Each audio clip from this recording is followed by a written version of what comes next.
It's almost 1:30 in the morning, but I had to go live. I had to talk to you guys. I don't like to disappear on you and leave you wondering, like, what happened to Sonia? Did the authorities finally get her? Hold on, let me cover my screen. Yes, it's been very chaotic, as the title says. Don't be shy, let me know who's here. I'm sorry, I'm not wearing lipstick again. Maybe I should put some on so I don't traumatize you. I really don't care personally. It's been a hard day. It's been a very hard week, and I'd say the year's been hard actually. I'm just gonna wait until I see who's here before I start really talking to you. Hey, it's a makeup tutorial. Midnight makeup tutorial. Put lipstick on with your finger. Done. One and done. How are you guys doing? So I mean, gosh, I don't know where to start. Oh, hi Jenny. Thanks for stopping by. Oh my God, you guys, like I'm almost shaking. Like I'm oh hi Jeff. Hi Patricia. Oh, Patrick Particle. Okay. Hi Paula. You know what? Like it's been so chaotic, and even when I tried to start this stream, I must have accidentally hit screencast. Thanks for the hearts. I hit screencast. It started showing my screen, and I was like, "What?" And I didn't know what to do. I didn't know how to like put myself on it. It would actually be cool if I knew how to use it because I can't use my screen capture software anymore. And well, I could on this computer, but then I can't transfer it over there and edit it because I've got all these computer problems. I will get it sorted eventually. So it would be cool if I could screencast on here, but I'd have to like watch some tutorials before I do it because I I had no idea what I was doing. I had to end it. My hair's gray. Yes, it is. It's been gray for a while. I think it all went gray when my son was a when I put him in school. Before that, I was like a beautiful young woman. And then I put my autistic child in school and all hell broke loose. My hair turned gray like overnight, but I kind of like the sort of gray it's turned. It almost looks like a weird dirty blonde. It's not bad. Well, yes, I've been through a lot since back in the day. So, I don't even know where to start. I mean, there's so much like Gunner. I know he's a great kid and everything, but he's had a really hard time. He has still school has been a really bad struggle, and it's very up and down. Like he'll have some weeks sort of doing okay relatively. I mean, meaning that he actually shows up. Maybe he does some work or not, but he goes. But there's a lot of weeks where he's not going, and sometimes that involves a lot of emotional breakdowns and meltdowns. And it's been really up and down. And when he doesn't get on the bus in the morning, it means I have to drive him, and just him being here, it just disrupts everything, disrupts my routine.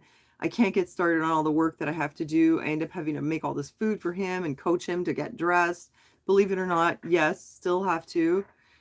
And so it's all this coaching and all this food prep, and it's really chaotic. It stresses me out. I need some time to myself. So then I'll drive him to school, and then sometimes I drive him so late that he's only going to be there for 2 hours, and he wants me to pick him up. Hi, Tina. So what do I do in those 2 hours? Maybe I'll run down to Costco and then come right back to pick him up, or I'll go see my mom for like an hour and come back. Like sometimes I get him there like for just like the last hour because the goal is to get him to actually go. So even if it's only 1 hour, I'll do it. But I mean, I don't know if you guys know what it's like, but it's like a lot of my day is often spent dealing with him and his issues. And it's like I just can't give up. I've thought, well, he's 16. It doesn't really matter if he goes or not. I mean, on the legal end, why don't I just give up on him? Like I remember when I was young and I thought that my parents had written me off because they seemed totally not interested in anything I was doing. They didn't I did gymnastics, and I was actually pretty good at it, and I was winning medals, and I was the only one whose parents never came, and it just seemed like they didn't really care what I was doing, and I thought that they had just written me off. And I don't want my son to feel that way, but sometimes I feel like for my own mental health. Hi, Claire and Tina. Hi, and hi, Aubrey. Thank you for the hair compliment. Why wasn't it like this before? It was. It's been like this the entire time. The entire time I've been on YouTube, I've been dealing with a very difficult child to raise, from an unruly small child to an unruly and aggressive sort of small, like around 5 or 6. Then he had fibromyalgia. He went through hell with school. We went through a lot. I don't want to recap the whole thing, but it was very rough. I didn't even have a car, and he would get on the school bus, hopefully, and then within an hour they'd call me and say pick him up. It was like every day I had to pick him up, and yeah, it was really bad. And he would switch schools every year. I've said it so many times.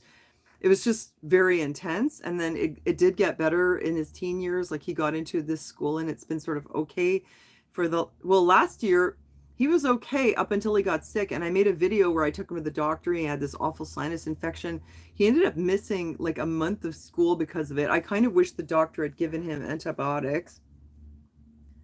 And what do you mean, why wasn't it like this before? There were people who had very difficult children to raise. I was one of them. My parents put me in an institution. When people say, why weren't there kids like this? There were, but they usually put them away, number one. Are there more problems? I think so. I mean, I think the behavior problems are on the rise. You can probably make a few suggestions as to why that is. Probably a lot of factors. But there were kids who had autism and ADHD and different disabilities, and it wasn't so in the open. And often, if it was bad enough, I mean, like, my parents were advised to put me in an institution at age 7. They just didn't do it. They waited till I was 16, and then they did. But I mean, it happened often young. So yeah, but it's been rough, and it's hard for me to watch him struggle. And it just seems so intense. It seems like, I don't know, like I don't know, I can't use my time effectively. I look like an asshole because I'm always late, or I didn't get something done, And then my mother was sort of stable, although declining because of her Alzheimer's, but it was slow. And then I made a post the other day. I went to see her, and her face was twitching. Now, I know you're not trying to disrespect. I don't know, maybe my tone is a little abrupt. I don't mean that on purpose, sorry. But there were people with disabilities back then too. Actually a few that I know as adults that were diagnosed as adults. And we talk about, well, what was your childhood like? And it's like, yeah, I was the weirdo, or, I was put in a special school, or this or that. Anyhow, about my mother, I first of all, I was very happy to go shopping for her. You guys know I like to shop, after all, it turns out. And she needed some warm blankets, so I bought her this really nice, very cozy sort of Christmas blanket with a little fleecy thing that goes on top. And I brought her that, and I was happy to see her all cozy. Hi, Tracy. Hi to success and beyond.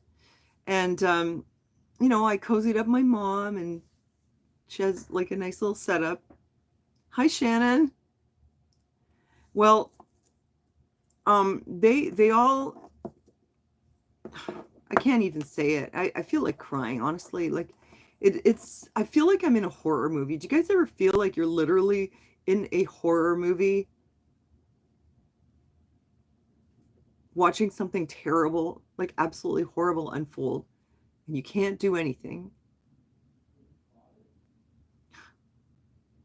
Well, they did what you would think they did. Guess what? They gave her again. And, well, the last few times it was fine. I didn't see any change. The first time I did, you guys know I made a video about it. That's when she lost her coherent speech. It was like right before New Year's, we were having conversations, and she was still talking about her mother, and she was coherent. And it was like immediately, like 3 days after that, she just lost her coherent speech. And I showed you guys, so you know what happened to her speech. And it stayed like that. This was, what, 2 years ago already? Yeah, it was 2 years ago. And she's been fairly stable, although she has, she had that bleeding issue, that hemorrhage, and she's also losing her balance. But that's, the bleeding was random and the balance is expected for Alzheimer's. But I went back and her face was twitching, but it was like I can't even, I think, replicate it, but it was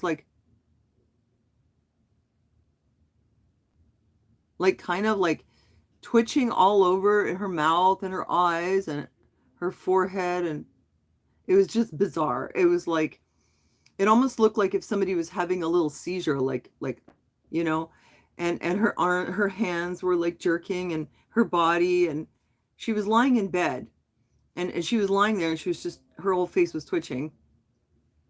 And so I got the nurse, or the orderly was there actually, and I was like, do you see what's happening with my mother's face? And I knew what they were going to say, and that's exactly what they said. Maybe she's dreaming because she's in bed. Maybe she's sleeping. And I said, no, she's doing this when she's awake too. So I was like, Mommy, wake up. And sure enough, she was awake, and her whole face was, she's still twitching. And I think that orderly knows exactly what I was thinking.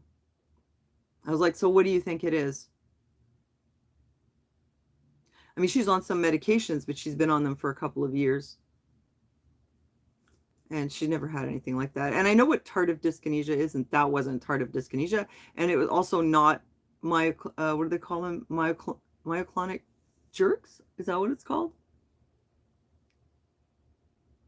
I forget if that's what it's called, but it's something like that. Anyway, it's not one of those things. And it was also not like a loss of facial muscles. Because if that was the case, then what happens is when you have Alzheimer's and you start to lose like the knowledge of how to use your muscles, just like a baby has to learn to smile. They're not born smiling. Well, it's like it goes in reverse then. And then you lose the ability to smile. So you try to smile, but your muscles don't know what to do. So that's the loss of control of your muscles that you get. You lose your ability to walk, and then you lose your ability to smile or to swallow and things like that. But this was not like that. This was, oh, hi, Kavita. Hey, it's nice to see you. Remember when Gunnar used to hide under, was it stairs? Oh, under the furniture, under everything. Yeah, he used to hide under the bed. And then at one point he was so big he couldn't fit anymore, and he would like get stuck. Yeah, no, okay. I was talking about my mom, but about the autism thing. When we were young, to be diagnosed with autistic, you had to have some severe speech impediments and a whole bunch of stuff. There was no like level 1 or Asperger's. So when I was evaluated, they were like, oh, we don't know what's wrong with her. Looking at it now, it was pretty obvious, you know. It's a like impaired social judgment, obsessive interest, emotional lability. I mean, it's like pretty typical Aspie. Anyway, so those of us who were on that end of the spectrum were just weirdos, you know. Oh, I used to hide in things too, but I thought all kids do that. We had a little vacuum cleaner cabinet. It was about like this long. It was just like a little box, and I used to go in there. It was like my little cave I used to draw on the wall with crayons. A little cabinet just to put the vacuum and just take it out and make it my home. But anyway, I saw that with my mother, with her face, and I was talking to the orderly. I was like, what do you think it is? And just then the sound was like, from I don't know where. And I go, oh, I said, oh, well, there it is. There's the elephant in the room. Did you hear that? There it is. Do you think that had something to do with it? And like, he's not allowed to say, yeah, I do. But I knew, I could see from his face that he was like, I know what you're saying. But man, is it hard to watch this unfold, and over and over and over again. How can this be? I don't want to get into it. You guys know who I watch on YouTube. I've listed the channels so many times I feel like a broken record. And there's so much information coming out. Court cases, medical studies. There's so much stuff. And yet our government, I keep hearing the commercials. Go and do it. It's as wholesome as eating cottage cheese. it's hard to witness this. So that's with my mother, and every time something happens with her, I feel like I've been stabbed in the heart. Like every time I see something bad happen to her, like when she had a fall or she broke her nose or she gets injured, it really hurts me. It's weird because my most of my life I didn't feel like I was that close to her. I kind of hated her at one point, to be honest. Like when I was a teenager, I just thought she was a bitch. But she's my mother, and we're close now, even despite the distant past. But she was never like a warm maternal kind of figure. She was always more like just like, sorry, rabbit hair, like a fun girlfriend, and like a fun, glamorous lady. And she took good care of us by like cooking nice food, keeping a good house. She wasn't very affectionate. Maybe it's a German thing. I don't know. But every time something happens to her, it really hurts me. And I walk around feeling like I've just been like stabbed, and it's hard to get over it. It's hard to distract yourself. Yeah. I mean, people were like, "Oh, you're so strong to like, deal with what's going on with your mom and having an autistic child." And of course my partner is disabled, and I'll get to him in a minute. And it's like, well, yeah, I guess I felt like I didn't really think about it because it's my normal. I'm used to having to deal with all these things, and like when it's at a certain baseline, like, yeah, my son's autistic, but as long as he gets to school, that's fine. I don't mind if he's autistic. And the only thing that really drives me nuts with him is he never answers when I talk to him, and I have to repeat. And after many years of like repeating yourself to try to get someone's attention, it's like I'm afraid to even address him because I know I'm going to get ignored, and it just gives me stress. That's hard. And the bedtime thing and getting him up in the bedtime. But he's super fun too. I mean, he's hilarious. He's just a real comedian. He's so talented. I mean, he's a great joy. Well, a group assisted living when he gets older, I think he would hate that. He's a very free spirit, and the last thing he would want would be to go live somewhere. And it's not like you can just say, "Oh, hey, uh, find a group home for my son, please."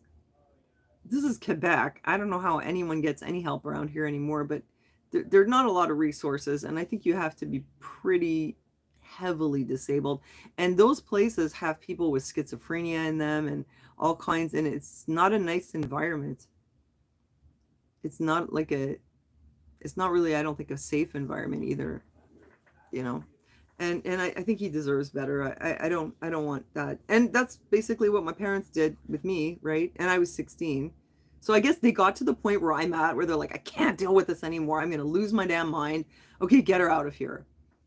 And yet after a few years, I guess I grew a brain and I turned into a more normal person. So I don't want to do that with him. You were advised to put your 18-month-old severely autistic son in an institution. I know someone who did that. She had twins, and I guess she had them like in the 90s. And one of them is autistic, and she put her in an institution. She like literally just dropped her off. I don't respect that, to be honest.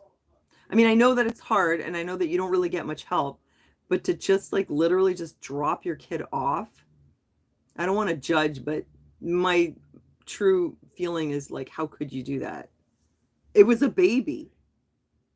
She just dropped her off as a toddler. She didn't even give her a chance. I mean, if you have an autistic child that turns into an autistic adult, they're living with you, and you're getting older, and this person is like big and sometimes aggressive, and you can't manage them, then I understand they have to go live somewhere else because it's not doable. But to drop off a toddler, well, anyway.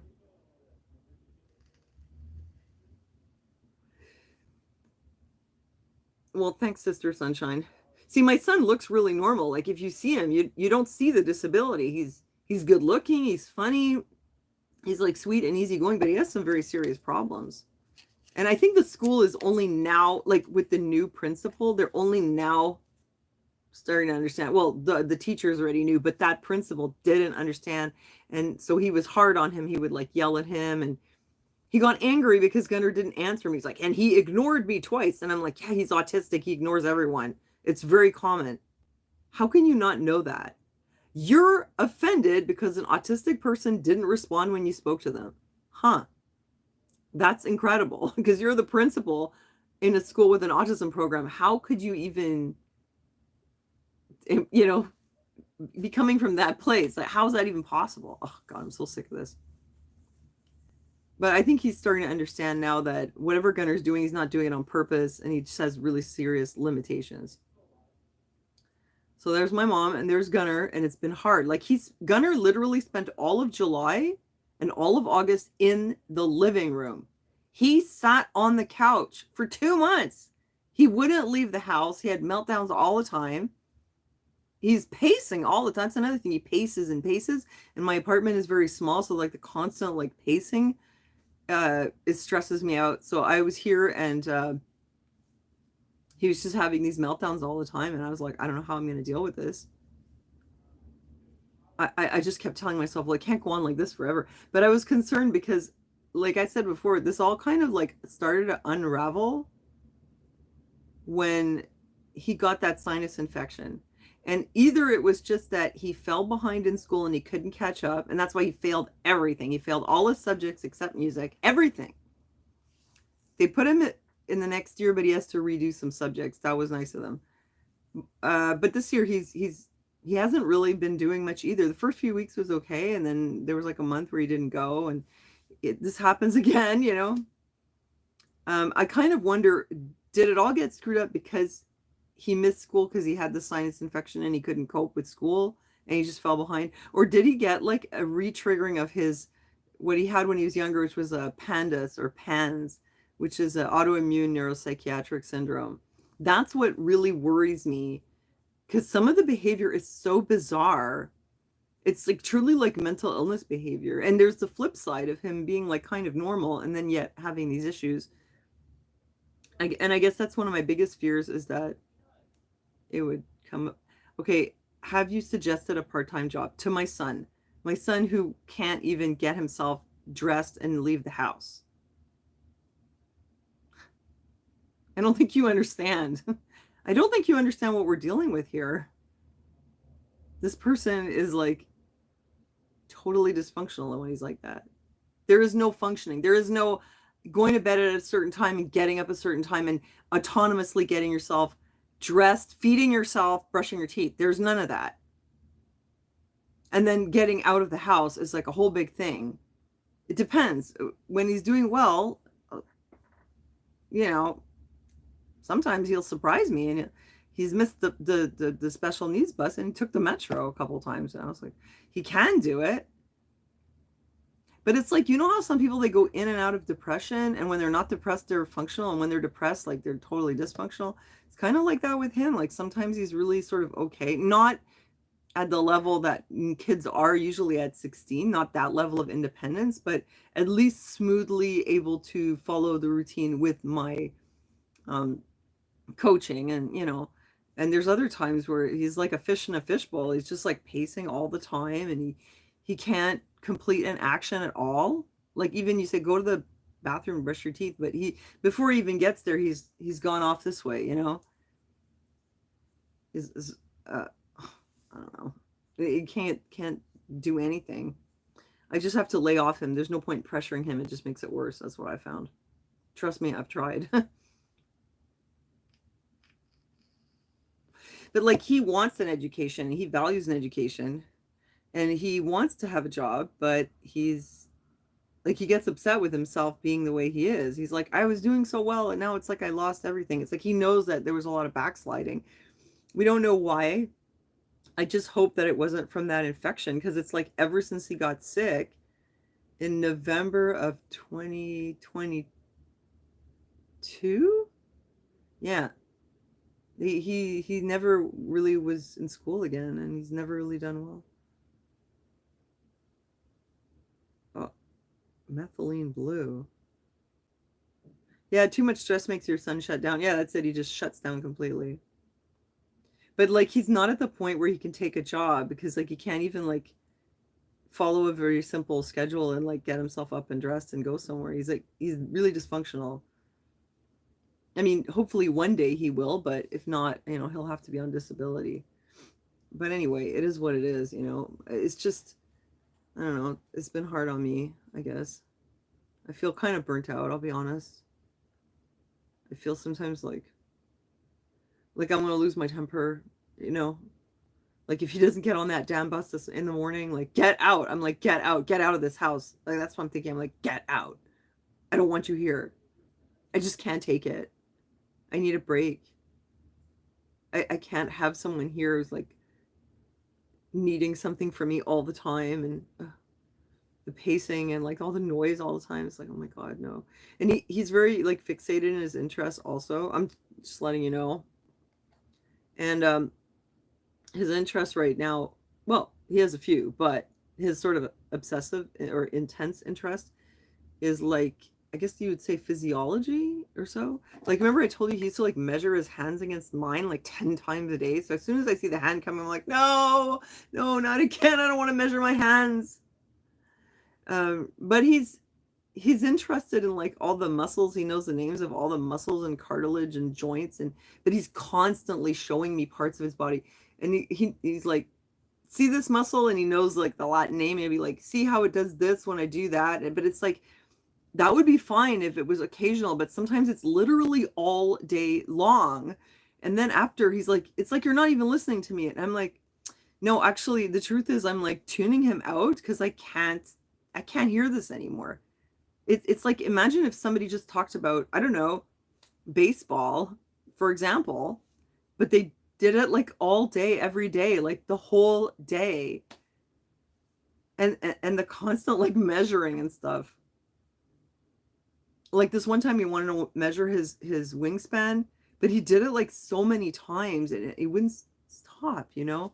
Measure it on the wall, and then measure it again, and then make me measure it, and then measure it on the floor, and then oh my God, I was like, are we gonna be doing this all day?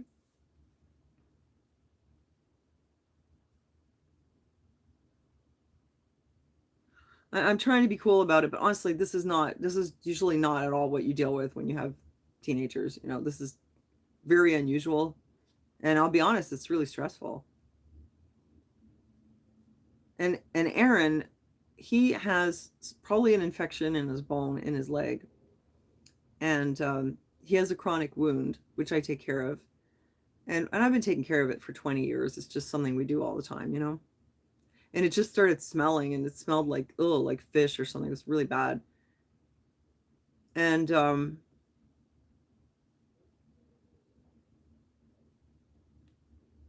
well, I got the nurse to come by, but she couldn't get a swab unless he got a prescription. So the nurse came by, couldn't really do anything. Um, then he went to the clinic. I couldn't go with him that day because I'm dealing with Gunner. So like, you know, one of those days Gunner didn't get on the bus. I have to take him to school. So I'm dealing with trying to get Gunner to school. And so I couldn't go to the clinic. And he went and they did a swab, but now I don't know when he's going to have the results. I hope they don't call him because he won't answer the phone. It's not, I don't, well, he's had Pseudomonas before, and I usually recognize the color. You know, it's like a grayish, greenish, and it's not that. I think it's staph, in my opinion, based on the many infections he's had. It doesn't look like Pseudomonas to me. I mean, I guess it could be. We'll find out very soon. So he went to the clinic by himself, and he was supposed to get silver cell alginate dressing to put in the wound, or prescription for it. And he was supposed to get some swabs from the doctor, which like actual swabs to take home so I can use them instead of Q-tips or kitchen knives, because I literally have to apply the dressings with a knife from the kitchen. I have to like clean it with alcohol and use a butter knife to put stuff in his wound because they won't give us swabs anymore. And I keep forgetting to pick them up. I mean, they're supposed to be medical swabs, not Q-tips. I just keep forgetting to go get them from like the medical supply place. And then he was supposed to get it swabbed. So he got it swabbed. He didn't get the swabs, and he didn't leave with the prescription because something happened in the office. And while the doctor was out of the room, and Aaron like just left, he just got embarrassed and he just left. He just took off without like finishing the appointment. So I guess the doctor came in and he was like, "Where did he go?" So there was no like sort of resolution, and I don't know what's happening now. But the doctor did give him colloidal silver. Well, yeah. I mean, for sure. We've tried that, but we actually have like a silver, because you put colloidal silver in there and it'll just come back out into the gauze. Like it colloidal silver I find has been really good for burns. Like when you get a burn, I'd spray a little bit on top and it seems to help it heal fast. But this is like a deep wound that goes into the bone.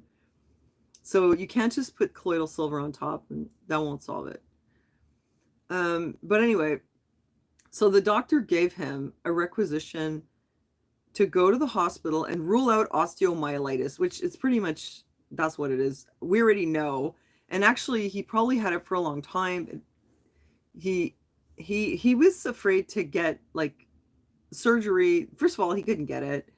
And he was also afraid to get it because he thought they were going to cut off his pelvis or something. So he was just like, well, I can just live with this for now because the wound just wouldn't heal. And so somebody had said like 15 years ago, well, maybe there's an infection that's gone into the bone. But up until now, it's been kind of manageable, you know? So he gets this prescription. This is so insane. I couldn't go with him again. I don't know. I was over here swamped with whatever I had to do. And I just thought, well, you're an adult. You can just go up to the emergency yourself. Just call me when you get there so I can, hear what the doctor says or give some input. I don't have to actually be there in person, do I? So he went up there and he was sitting in the waiting room. He had not even been seen by the triage. And Aaron has this big orthotic glove that he uses on his right hand because his right hand is like sort of half paralyzed. And he has to push his chair with the back of his hand. So he's got that thing that we call the Terminator glove. And it needs a lot of work and adjustments all the time. And he was sitting there adjusting it. And he had a pair of scissors, like regular scissors. And he had a knife, like, what you use for dinner, like the serrated knives, like a little steak knife. Not like a big blade, like, skinny serrated knife. And he was cutting something on it and cutting this thread that he was sewing on there or whatever. And out of nowhere, a whole bunch of security guards show up, like surround him and snatch the knife and the scissors out of his hands. And he's like, what the hell? Like he didn't even see them coming. And he's like, what are you doing? And they're like, they accuse him of having a weapon. And they said, we're going to have to confiscate this. Now, I don't know what exactly happened in the dialogue, but basically they threw him out of the emergency for working on his glove because some schmuck alerted security that there was a man in the waiting room with a weapon. Because Aaron, he always looks all black because his tires make his hands black and his face. So maybe he looks like a street person in his hair, and he's always got like a leather jacket or whatever, He has to wear very sturdy clothes because they'll get ripped up from being in his chair. And everything gets dirty, and that's just how it is. He doesn't want to be like that, but the amount of like graphite that comes out of those tires, it creates an unmanageable amount of schmutz. And it just, after a while, you're just like, whatever, what are you going to do? Clean your face and your hands a million times? Even if you did, it's like embedded in all the calluses. And so I think that they just looked at him and they just see like, I don't know, like a street person maybe, or a drug user, or a crazy person because he looks unkempt. I don't know. I mean, it doesn't look like your preppy uncle, right? And I think somebody just freaked out because he had a knife. But they could have just come up to him and said, excuse me, sir, you can't be doing that in here. And he would have been like, oh, sorry, I didn't know. But they kind of pounced on him, which freaked him out. And like, I wasn't there, but from what he told me, he said something to them like, that they were treating him like a child. So I take it that he got mad, and that probably cemented it, and they really kicked him out. And I was just like, oh God, I should have been there. If I had been there, maybe I could have like helped the situation, but maybe not, because if they'd snatched the knife out of his hand and then he got mad at them, once he blows up, there's nothing I could do about it, But he has a brain injury, right? So sometimes when you have a brain injury, like on your temporal lobes, when you get triggered, you like boom, like you blow up really fast. It's not like it's like not like when you have a normal brain and you have all these, frontal lobes kick in and tell you like, "Oh, keep your mouth shut." And you can control yourself. Like when you have a brain injury, sometimes you can be volatile. I mean, he's like that with me, but I just ignore it because it's not really him. It's just his injury. Occasionally something will really piss him off. And he's just very, grumpy for the moment or whatever. But I mean, I've been with him 20 years. I know him well. But I've seen him get really mad, like at, you know, the, the, the receptionist of the building a few years ago, and like he'll raise his voice. I've told him, like, you can't yell at people. It makes you look crazy, but he'll blow up sometimes. So anyway, I mean, what it really is here is a disabled person trying to fix their orthotic glove in the waiting room of the emergency while they're trying to find out if they have a bone infection. And the security team shows up and treats him like a dangerous criminal with a knife. What's he gonna do? Like wheel around and stab people? Like, trust me, they can outrun him. Oh, your friend has the same issues with the chair? Oh, someone offered him a sandwich. Oh my God. Yeah, that happens to Aaron. Like people would think he was homeless and they like offer him food. I think that even happened a couple times when we were making videos that I was out with him and somebody like was like, "Here, do you want this leftover chicken?" Okay, we just like, "Thanks." This one time I went in to like get a coffee and when I came out, somebody had given him $10. I mean, bless their hearts, but most people in wheelchairs that have like clean clothes and sorry, like clean chair and clean hands, like people don't hand them money because they're in a wheelchair. They would think that would be offensive and like insulting to just like hand somebody money because they can't walk, right? But Aaron, I guess Aaron looks like enough of a bum, so people hand him money, but they also discriminate against him. I mean, clearly he's not homeless. He lives downstairs. Anyway, so it's a drag because now he wasn't able to get his test to see if he has a bone infection. And now he's got to find another hospital and this was the closest one. So he's got to go somewhere. What's this? Security went after my visiting brother and nephew for exiting through the wrong door at the VA hospital after the people at the desk ignored them when they asked where they were supposed to exit. Oh, so crazy sometimes. So we got to deal with Aaron's infection, and I'm slowly watching my mother sort of get, you know, unalived one little piece at a time. And meanwhile, my son has a lot of ups and downs. And I'm like, this Poshmark thing for me is, I find like, I kind of really love it, but at the same time, it's very stressful. It's very time consuming. I'm trying to like offload. I bought a lot of stuff in the summer. I'm not shopping anymore. And I don't regret it because I got discounts and stuff and I got a lot of good things.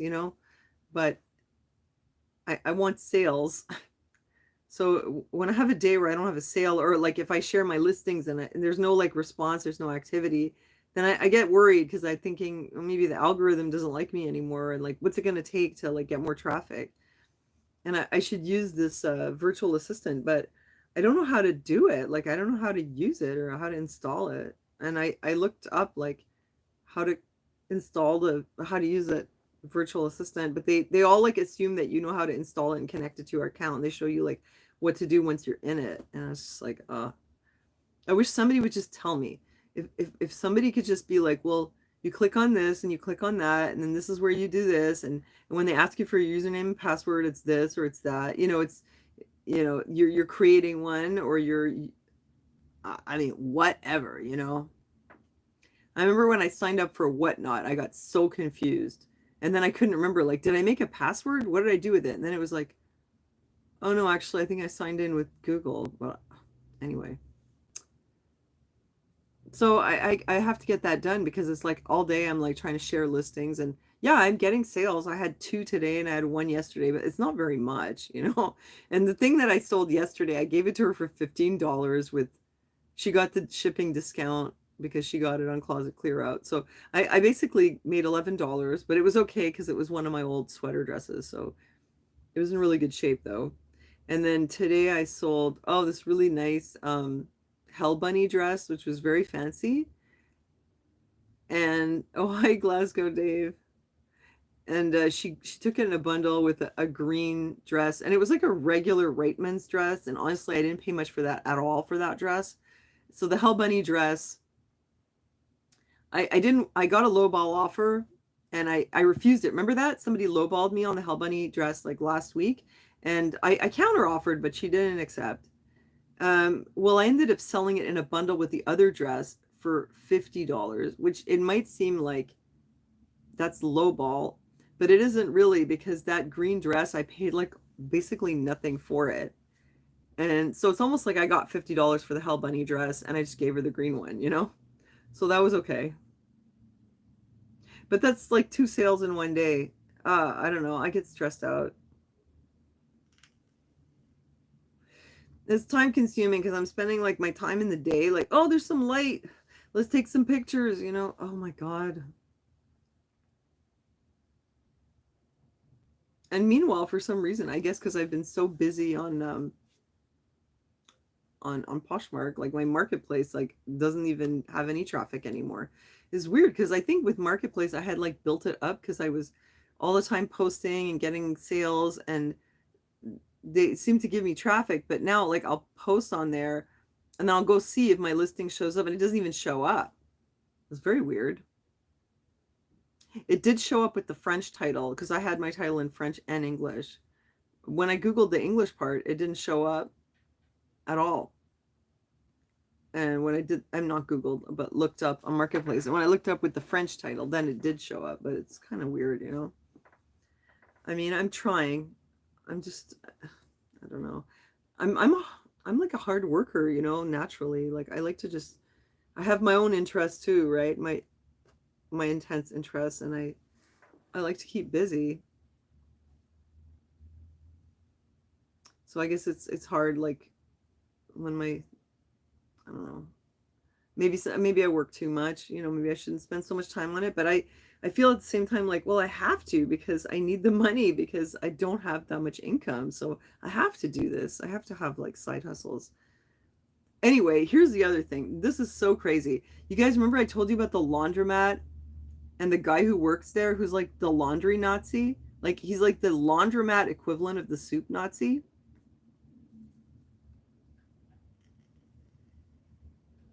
Well, I had to do laundry again. And as soon as I come in, he's like, I'm closing at 7. And I'm like, yeah, I know, but it's only 6 now. He's like, well, what are you going to do? I was like, I don't know. I'm going to wash my clothes. And he's like, well, you're not going to have time to dry them. And I was like, well, okay. Anyway, it took a few minutes to get the change, put the laundry in, and then run the cycle. There was 15 minutes left. It was 6:45. And I thought, I'm going to have 10 minutes of dryer. But he kicked me out. Oh, wait, backtrack a little bit, okay? So I'm already struggling with all this stuff. I go out to the post office to mail my packages, and there's a march, a pro-Palestine march, and there's a woman carrying an effigy of a baby in like a shroud, like a little toddler in a shroud. And it was so upsetting, you know? This whole thing with what's going on over there, it's very disturbing. And so that really messed me up to see that. I don't like to see dead kids, you know? So I had finally like sort of calmed my nerves. I saw all that. I came home, I felt like all shaky again. And I was like, oh, I gotta do the laundry. I finally dragged my sorry ass to the laundromat at like an hour before it closes. And while I was there, okay, I'm poshing, I'm fixing my listings. I'm like, I start to relax, the shakiness goes away, and then the guy's like, take your stuff and get out. He yelled at me. Oh my God. He just like yelled at me out of nowhere. It was 1:45. My laundry had just finished and he shows up in front of me and he yells at me, take it out and get out. Oh my God, what is this guy even doing working with the public? I'm seriously wondering, what is his deal? Is he like this all the time? Number one. Here's a weird thing. Okay, he's got this like absolute troll looking face, and he has a brother, or I think they're related because they look kind of similar, except the brother's really nice and he's like the short one. They're both kind of ugly, but the short one's nice, and the tall one, he sits there. He's got like a little sort of desk area, and he's sitting there reclining like this with his feet up or whatever, And he's staring straight ahead with the worst scowl. He's like, he just sits there like, and I'm kind of wondering, like, is there a TV here somewhere? Are you looking at a TV? Or are you just literally sitting there scowling into space? And that's what you do all day. It's weird. I'm going to have to check if there's a TV, because if not, he's just sitting there looking pissed off. Like, that's what he does. He looks like he hates the world and everyone in it every day of the year, all day. So he's sitting there scowling, and then he just gets up, busts over to where I am, and yells at me. Now, it's not my style to yell back. Don't forget, I was brought up as a rich girl. We don't do those kind of things, even though look at me now, eh? I'm like the poster child for downwardly mobile. But look, you don't yell back. You know, when you're dealing with somebody like that, you don't stoop to their level and yell at them. But there's other things you can do, you know, such as find out who owns the place and complain to them. Maybe talk to his brother and be like, what's wrong with the other one? Something wrong with that guy. Or take it to Google and, you know, just give them a real shit review. Or here's another one. Call the language police on them. That's what I thought. When he yelled at me, my reaction was, I felt like saying, what the fuck is your problem? Why are you yelling at me? What kind of an asshole are you? That was what I thought. But I was like, no, we're not going to yell at this man. And then I was like, I'm going to call the fucking language police on you and tell them that you've been speaking English at work with your customers. When I came in here, you addressed me in English. I'm going to make a complaint. You're going to be so fucking sorry. I could, you know. Now that would be a bitch move, right? Only in Quebec. You can call the language police. They're supposed to speak French. I don't even know if he speaks French at all. I might just make a complaint. Olivier, I don't know if you're still here. Want to come down to the laundromat?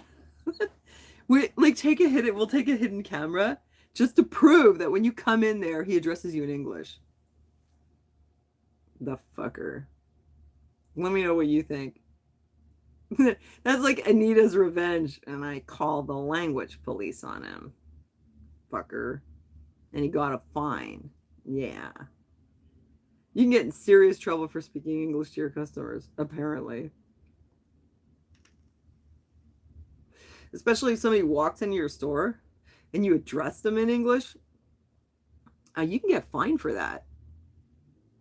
I mean, I don't really fault him for speaking English. I actually appreciate it because, like, I speak English, you know. It's fine, but Anita should go to the laundromat.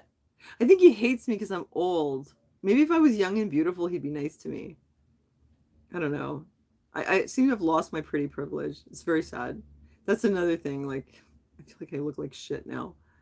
I have to do something about that. It's just terrible. Go in as Anita next time. Why? He'll hate me even more. I'll be even uglier. I'll go in there. I think that, you know, I think he hates his job. I think he's dissatisfied with life. His girlfriend probably left him. No surprise. Or maybe he's an incel. He seems to like hate women, or maybe at least older ones. I think I cannot imagine that this guy's in a relationship. What a nightmare. He won't know it's me? Really? Yeah, it's true, eh? Like, it's pretty good get up. Maybe, yeah, I'll come in there and I'll speak French. I'll be like, tu me parles-tu en anglais, toi? M'appelait what do they call it? What do they call the language police in French? Do they have a name for it? I can't think. I don't know what they call it. I mean, they don't call it la police du français. I don't know. La police l'office de la langue française. M'appelait l'office de la langue française, mon petit tabarnak. Allô? Ouais, il y en a un ici qui parle en anglais. Ben, c'est ça, ouais. Ouais, j'étais là pour laver mon linge, puis il m'a parlé en anglais. C'est ça. Ben, venez ici, puis dépêchez-vous, là. C'est pas urgent, tabarnak! That's what I'm gonna do. What if he doesn't speak French? What's he doing having a job in Quebec? Sonia, why aren't you taking your mom to Institute for Neurological Recovery in Boca Raton, Florida? First of all, I'm not her guardian. That's the number one reason. And if I told her guardian, hey, I would like to take her out of here, put her in my car, bring her to the airport, take her on a plane ride to Florida to see this doctor, they would be like, no, you're crazy. They don't believe in that kind of stuff, first of all. And they wouldn't, and they would say like, that's not even, that's like cruel to like take her out of here. And you know how confused she's going to be in an airport in a plane. God knows what she's going to do. She gets really aggressive sometimes. She could get hurt. It's kind of too late. It would have probably been a great idea like in the first year when she first got dementia and she was still living on her own, or like when she first moved to that other place. I didn't know about it. Why am I up this late? I was upset. And also I have to deal with laundry. So I was telling you about the laundry Nazi who speaks English. Well, he kicked me out, so I couldn't dry my laundry. And those dryers are pretty good. In 10 minutes, it would have been like almost dry. And look at this. I want to show you my house now. This is why I said the chaos. I can't take it anymore. I needed you guys to cheer me up. Seriously, you're all I have left. You're the only sanity I have left. You're my only friends that keep me sane. Can't even talk to my own friends. Well, you know, people don't like when you talk about like negative things. They'll say you're complaining. So I don't talk to anybody. They're calling dementia type 3 diabetes? What? I never heard that. But her blood sugar is fine. She doesn't have any issues. I think that there's sometimes an infectious trigger, my humble opinion. Don't send me to the meat grinder. Most laundromats around here only launder money. Thought, who might be on speed? Me? No. If I was on speed, I'd probably get a lot more done. I get so tired, like I get so burnt out. I'll do something and I'll have to lie down and do Sudoku until I feel like I can go for another round of cleaning or tasks or errands or whatever. But it's because I get depressed, and then when I feel sad, it's hard for me to get moving.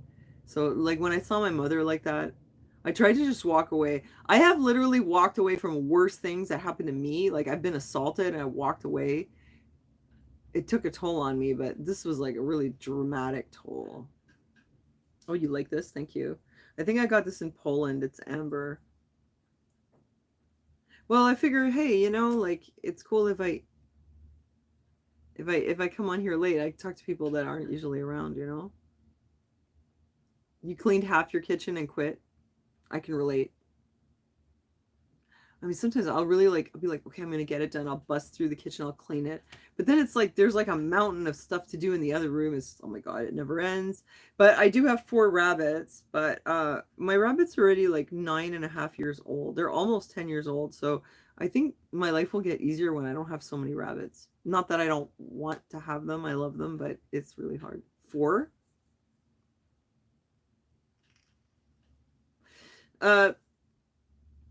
Lesia Persimmon says we can only talk about shallow things with most family and friends since COVID. Like, what color do you want to paint your living room? Actually, I have this one friend who calls me and like talks about like super banalities, and I find it really boring. And I have this other friend, and she also talks about like really lame, boring stuff. And I don't know if it's just me, like my friend Lara the redhead. Every time I talk to her, it's fun and entertaining. She's always fun, but sometimes I feel like I just don't want to talk to people. I mean, I have some like close friends like Jana, you know, I'll call Jana like once a week or so. The ones that I want to talk to are the ones that are into what I'm into. I'm such an Aspie like that. Like I have this one friend, I'm actually going to meet up with her tomorrow, which I haven't met up with anyone in ages. She likes to thrift and sell things, and she's into like antiques and antique books. And she and I, like, we get along great, and we love talking about business. So, uh, but yeah, like when people are just telling me like and then I did this and then I did that, I'm like, oh my God, It's like all my energy's draining, What time is a reasonable time to phone an advertiser who is selling a car, Sonia? What? What makes you think that I would know that? I've never bought a car. I don't know, Dave, but thanks for the confidence. It's a human thing. Yeah, but it seems like I used to like talk to different people more easily. I don't know. I don't know. Maybe I'm just like I got too much going on, or maybe I'm losing my mind. I don't know. We'll see. Well, I went to a party like about a week and a half ago, and I met a bunch of people there that I hadn't seen. That was really fun and interesting to talk to them. Hi, Catherine. Um, but yeah, it's not like I want to call my friends and tell them about my problems. You know why? Because whenever you do that, they always give you advice.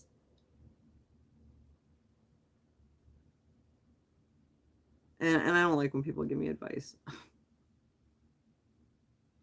Because the fact is no one can like solve this problem. There is not really a solution. I just have a hard life. That's all it is. I have an autistic child. My mother is dying slowly, very slowly, of dementia. And my partner is chronically disabled. And I'm pretty poor, I mean, relatively. So I'm always trying to make a buck. So it's kind of a lot of stuff, And yet my life has been pretty good, but I just feel like there's no time to like relax. I don't know. There's something's like missing. I think maybe I just really needed a vacation because I didn't go on one this year. Because I went on that huge one last year, so I had all this debt. So this entire year has been like the year of austerity. The only shopping or spending pleasure I had was when I went to the thrift store, and that was just to resell. I don't know. I'm just like super burnt out. Yes, God loves me. Thanks for the reminder. I feel strangely like I don't know. I don't know if he's paying any attention to me lately. I was talking to him earlier. Anyway, put Anita work on OnlyFans. I know, eh? I know I've missed my chance. Oh, you paint crafts and you try to sell them? Do they sell? That's cool if they do. Hi, Amanda. Oh, hey. Well, thanks for saying hi. Oh, Joel? Well, the certain thing happened between me and Joel, which like I never told you. Oh, hey, thank you, Bon Ivers. Thanks for the super chat. Thank you so much. Appreciate it. Um, well, here's the thing. Joel was struggling with his substance abuse problems, and he would show up here always in a big pickle, and I would let him in. And when he would come, he would be like really nice and helpful, and then he would get into this funky state of mind, and he would become like really abusive. And then I'd kick him out. And it finally was just like the last straw, and I was just like, like he was like a drama, like a drama tornado. Like this one time his mother gave him all these clothes for Christmas, and he needed clothes. And he was angry, so he starts putting all the clothes in bags. I'm like, what are you doing? He's like, I'm throwing away all my clothes. I'm going to put them all in the garbage. And I was like, that doesn't make any sense. Your mother just gave them to you for Christmas. But it was like, he wants to punish the world by throwing away his mother's clothes. I don't know. It doesn't make any sense. And he was, always threatening that he was going to unalive himself. I think we can say that here. Like stupid stuff like that. It was just so much drama. And I bring him in here, and then he'd start using again, and I have to kick him out. It was just shitty. But the thing was, like, I was very alone. Like when I had my son when he was little, I didn't have any help. I was so alone, and I just needed help so badly that like I would let Joel in because he was making himself useful, and then that would win me over. And then I'd let him in. Sometimes he wasn't in a pickle. He was just like showing up, making himself very useful. And I'd be like, okay, I guess you can stay here for a bit. But then the drama would start. A lot of drama. It was chaotic. So in the end, I kicked him out, like for good. And he kept calling me and bothering me, like harassing me. So I finally called the police and I had them come over here. And I was like, could you please go and tell Joel to fuck off and stop bothering me? Because they know who he is. There was these two blonde women that came over and I was like, can you just go and talk to him? Just please tell him, like, just leave me the fuck alone, okay? I'm done. I'm done with you. Go away. And so they went and said to him, like, please leave Sonia alone. She doesn't want you to come over anymore. Because what happened was I told him I don't want him to come over anymore. And I went on vacation and with Gunnar, I guess we went to Florida. When I came back, he showed up here and he's like, oh, I have a present for Gunnar, you know, all that kind of stuff. And I was like, go away. And so then it was just like, just somebody has to go and tell him, like, seriously, just stay away from me. Well, he was so angry that he called the youth protection on me and made a false complaint and accused us of like putting our son in a cage and like all kinds of crazy stuff. He actually did that. So that was it. The door of my heart shut, like boom, like that was it. Yeah. And this was when Gunnar was like, I don't know, 6 years old maybe? Yeah, and it was like a long list of accusations and they were really, really bad. Like they were outrageous. And he was at the homeless shelter down at Atwater and Rene Levesque at the Open Door. He used to go down there like in the daytime to like hang out, whatever, and have coffee.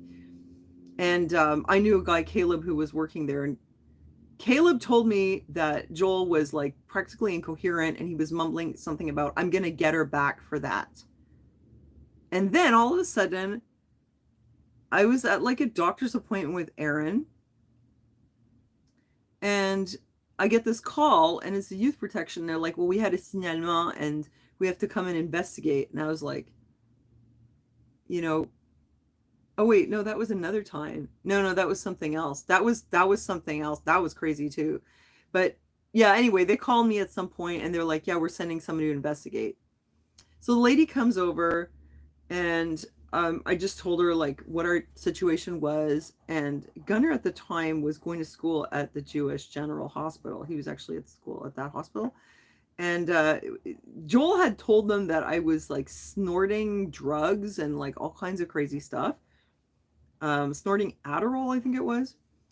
And so the doctor at that hospital, of course, he thinks everyone has ADHD. So he tried to say that I probably had it. So he wrote me a prescription for some kind of stimulant. I tried it a few times. I really didn't like it. And I wasn't taking it. So I was like, I told her, you know, well, we're involved with the Jewish, we have a social worker, we have this and that, whatever. And she said about this accusation of me like snorting some kind of stimulant medication. And I was like, oh, here, call the doctor at the Jewish and see what he thinks about me snorting medication. Like, just, I was like, just call these people, you know, character reference. Well, apparently, okay, she came back and apparently when she brought that up, he burst out laughing and said, that's ridiculous. It's almost impossible to get her to even take it. So all the stuff that I said like checked out and she just left and closed the case.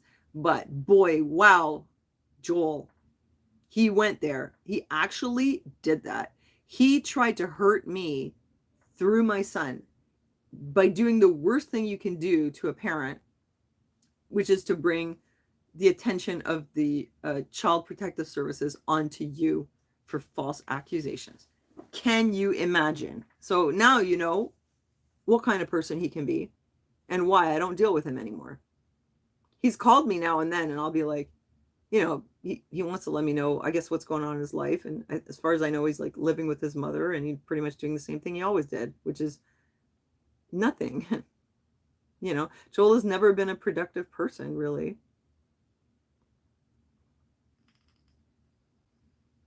So he went from living in my house to living with his mom, you know. Nothing wrong with moving back in with your mom, but I didn't really want to talk to him because that's what happened, you know. That's the fact. I don't like hate him or anything. I don't like hard feelings against him. I just don't want to deal with him anymore. But he is clean, like he said, you know, he's been clean for a long time.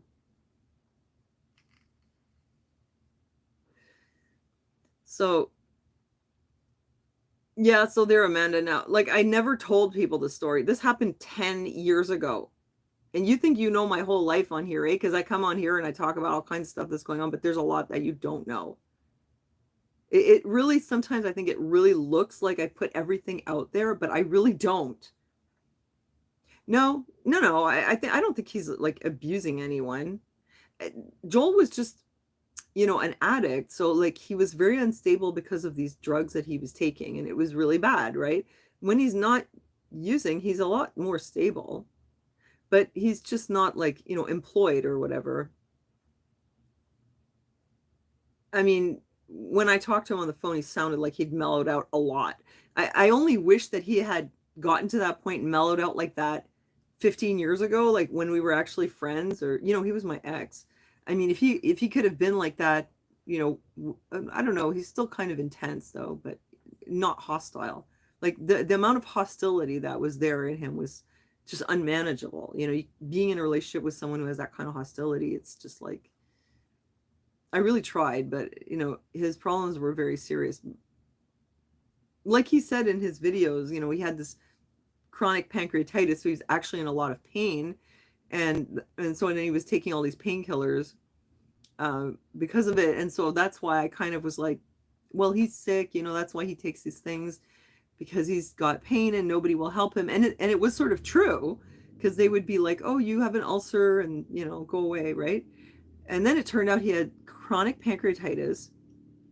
And when he finally got diagnosed, it was so serious that they actually told him that this was eventually going to end his life sooner or later, unless something else came along and did it first. They literally told him he had a fatal medical condition. And they were like, oh, you must be in a lot of pain. So once they finally understood what was wrong with him, then they took it seriously. But that was like after we fell out.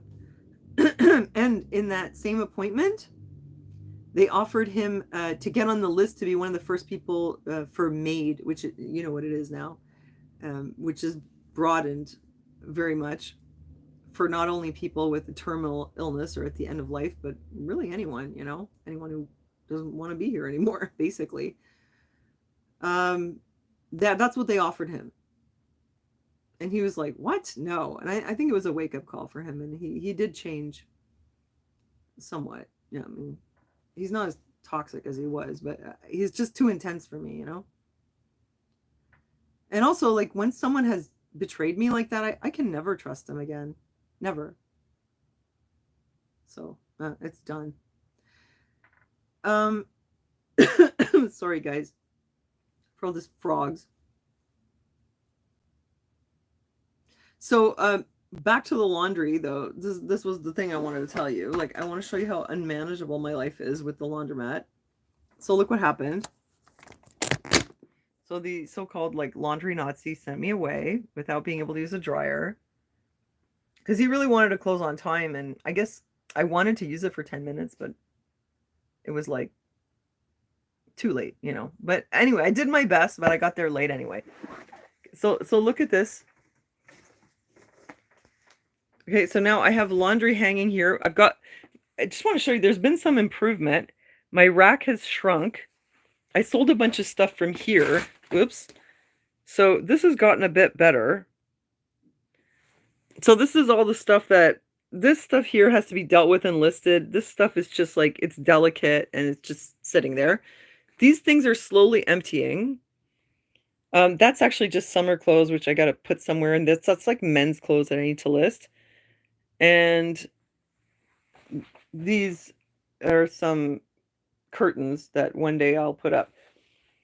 And this is stuff that's going to the thrift store. Okay, I have laundry here.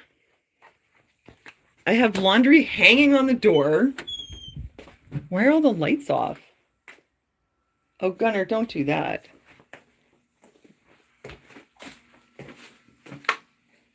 It's so dark. Look at this. I'm trying to dry my socks here. I have nowhere to put them. So I finally just spread them out on the floor. And then I had to put the pants here on Gunner's exercise bar. And then in the bathroom,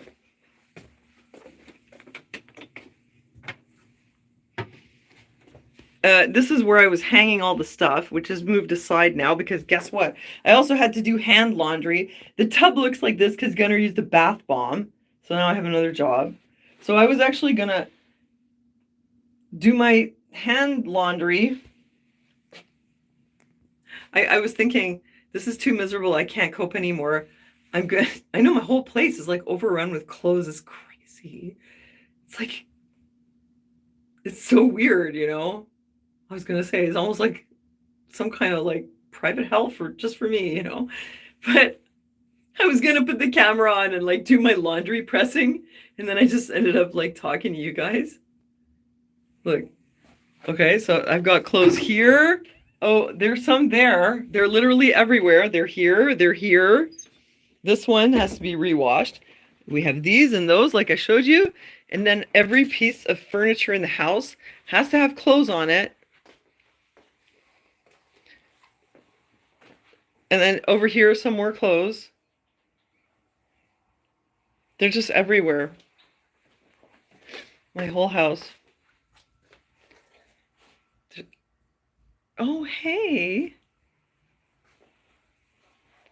Look, these two are in love. They're so sweet together, my little bunnies. I don't know how well you can see them. Can I pick you up? Come here, my little dove. Don't struggle. Get a little bunny can make a video with me. Yeah, it's crazy. My whole place is like upside down. She's the sweetest. Yeah, it feels so, oh my God, so chaotic. I really need to offload some merch. And yeah, I mean, I'm doing thrift store runs and stuff too. Getting rid of stuff.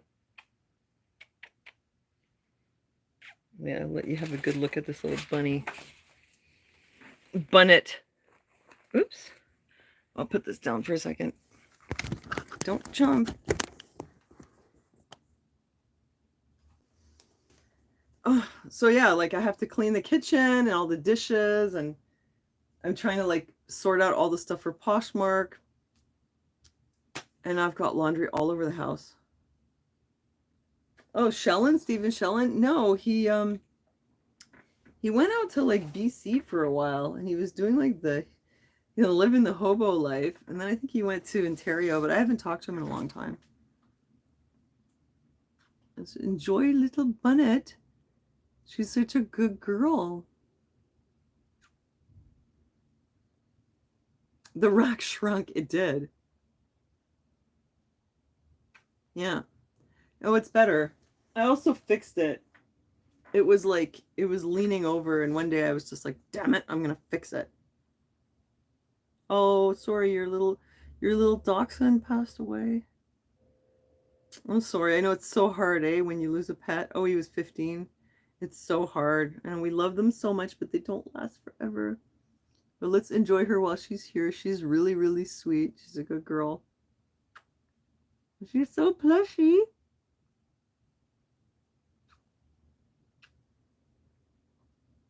She's like a little stuffed animal. She's a good girl.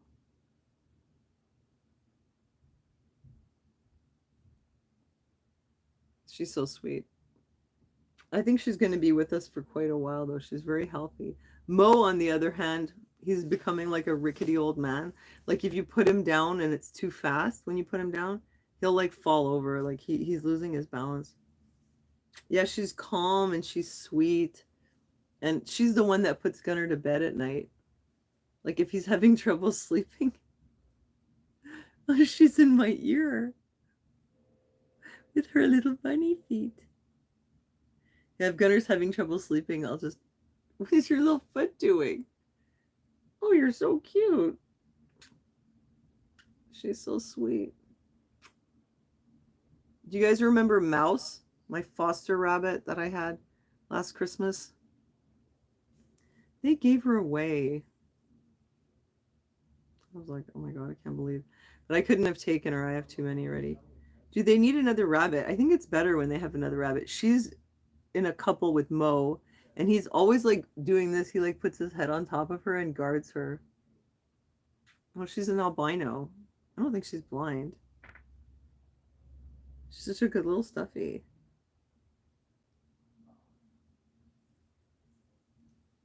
She and Mo are inseparable. Here, you can see her. Oh, she's like, what are you doing to me? What are you doing to me, Mom? I'm showing you off. There's the whole rabbit. Yes, she's a very calm, chilly bunny. She is beautiful, isn't she? Just like a little ball of fluff.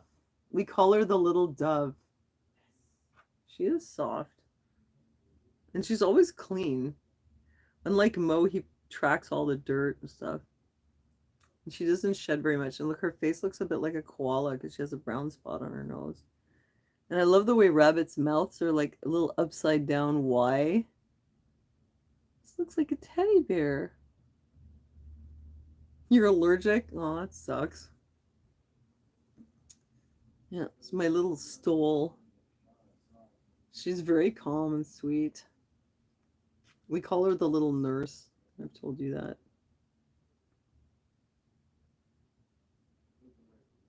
Yeah, I have to cut the claws. I gotta cut these too. They're getting too long.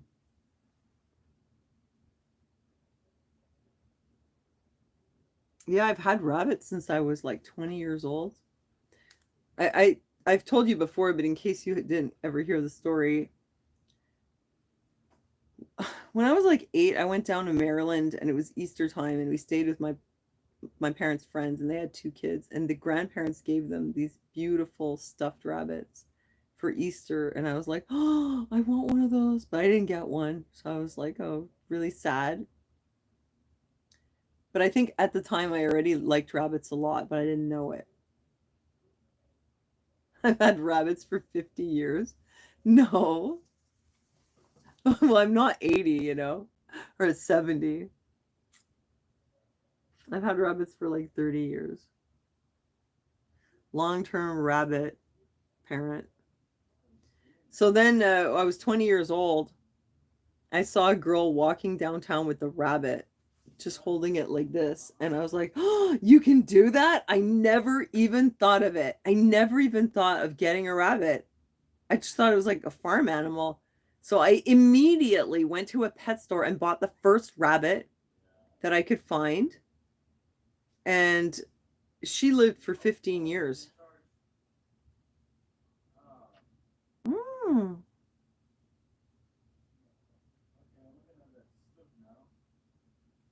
I like to do airplane ears sometimes. Let's do airplane ears. Yeah, so I got that rabbit. And then like a few years later, I got another one, which was a Holland Lop. And that was the best one.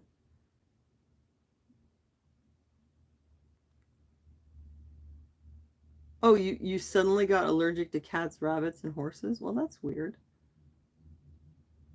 But it can happen, apparently. Yeah, so I got this adorable Holland Lop, and she was great. She was very vocal. She made a lot of sounds. She practically talked to me. She had so many different sounds she could make. She was very interactive. So she kind of set the bar high for like future rabbits. I've never had one that was like that, except for when Karen found this little black rabbit, and he was also a Holland Lop.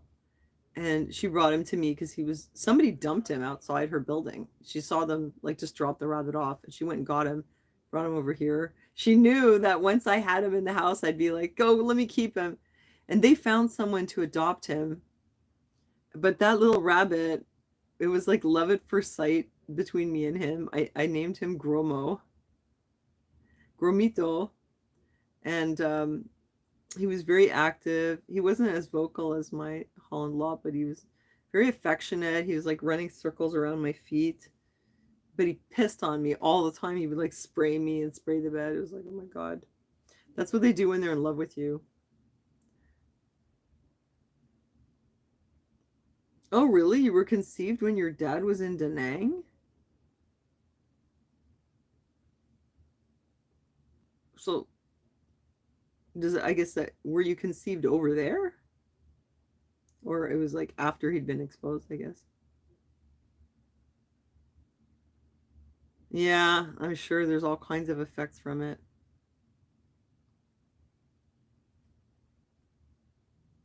Thanks, Claire. It was nice talking to you guys. Wasn't motivated at all to finish with that laundry, let me tell you. Oh, he was on leave. Oh, okay. So he'd been exposed and he came back on leave. I still have to do that laundry.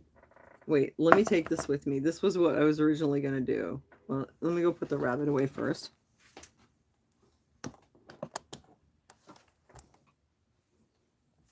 Sorry, it's dark.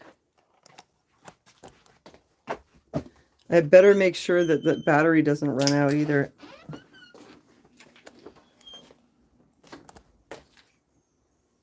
Here you go, Booty Boo. I just want to check like where my battery's at.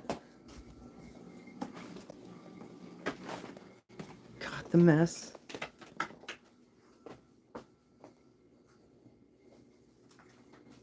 Yeah, it's definitely better if you're going to be selling stuff if you have some space to store it. Oh, my battery's at 60%. That's not bad.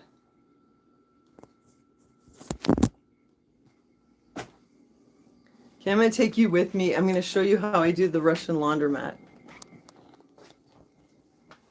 I'll do a little demo. I hope you can see enough. It's kind of dark in here. Oops.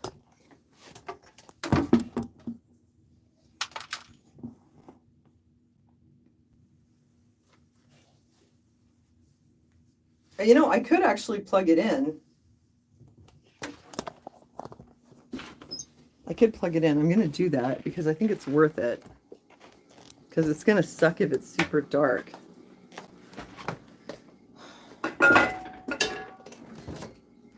So much dishes to do.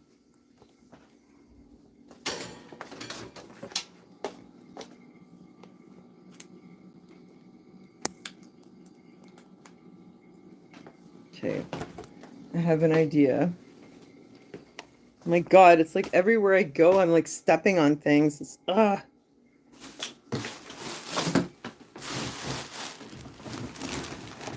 it was like this before. Now it's worse. Can't even see anything.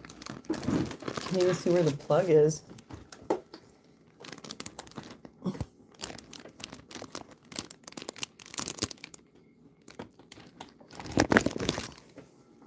Okay, that should work. Hold on a second. What did I just do?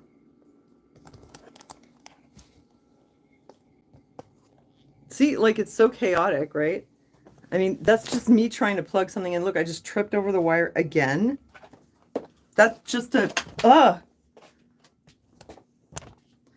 Guys, pray for me that one of these days I can live somewhere that's a little bigger. But look at that.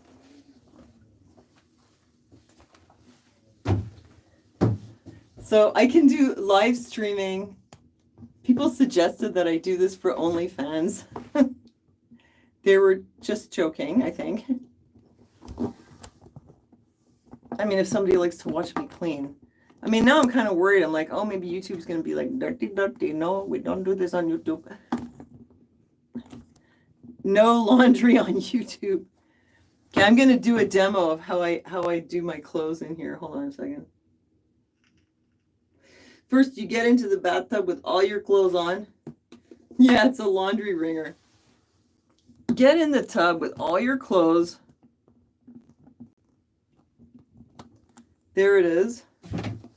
Don't forget your vape. Okay, I have to put the vape down. All right. So this is where I left off, halfway through wringing a sock. So all of those of you who wanted to see me do this, here's your chance. I hope you can see it. And then you throw it in the pile. It would be better if this thing was over here, but I can't turn it around. Yeah, they make them, and I have it because I got this before they closed the laundromat.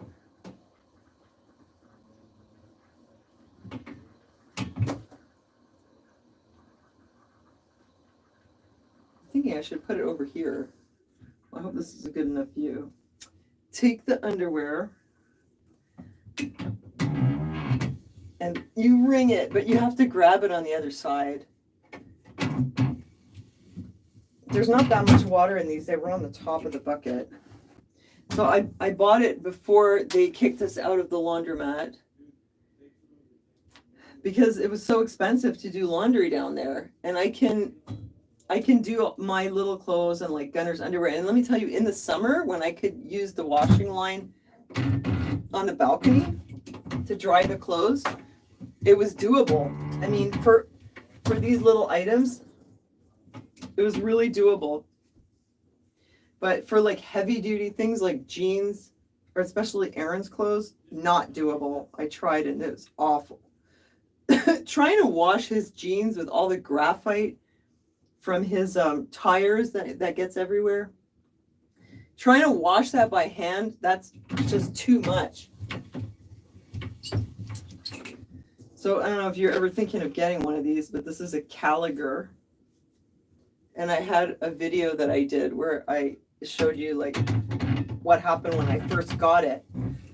When I first got it, I did not know where to put it, where I could use it in this place. I tried it in the sink and it totally didn't work.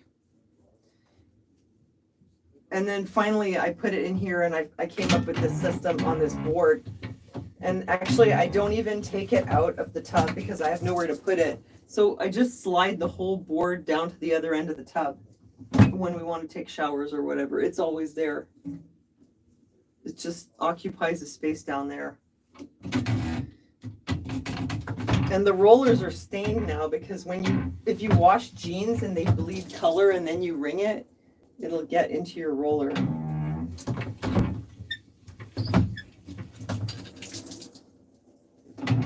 Let's see how fast I can do this bucket. I have this much stuff up to here in the bucket.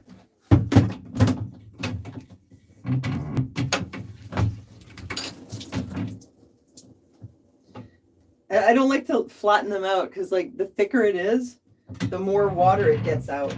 So I like to leave it like this.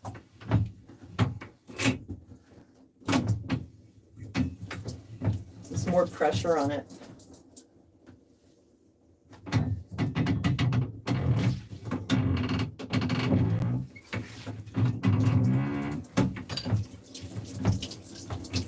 I have another little basin. Oh, it's out there. Usually I put the clothes in the basin after. You guys still there?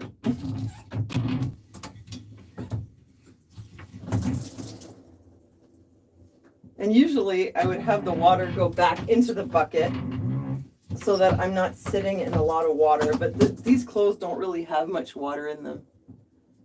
Hi, Mike.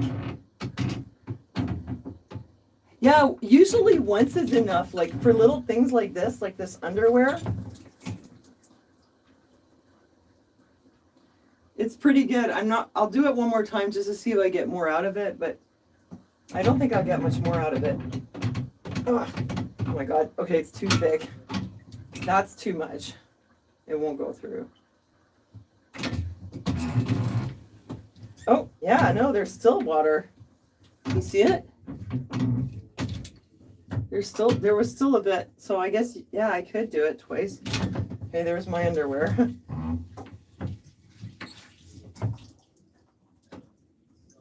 Gunner's socks. He still isn't wearing shoes or boots. He's still wearing Crocs, but with wool socks. That's gonna have to stop because it's getting cold. You know, the reason he's not wearing shoes or boots is because, you know, when he was younger, he didn't like to wear shoes at all. And he would always take them off. So I was just like, oh, whatever, you know.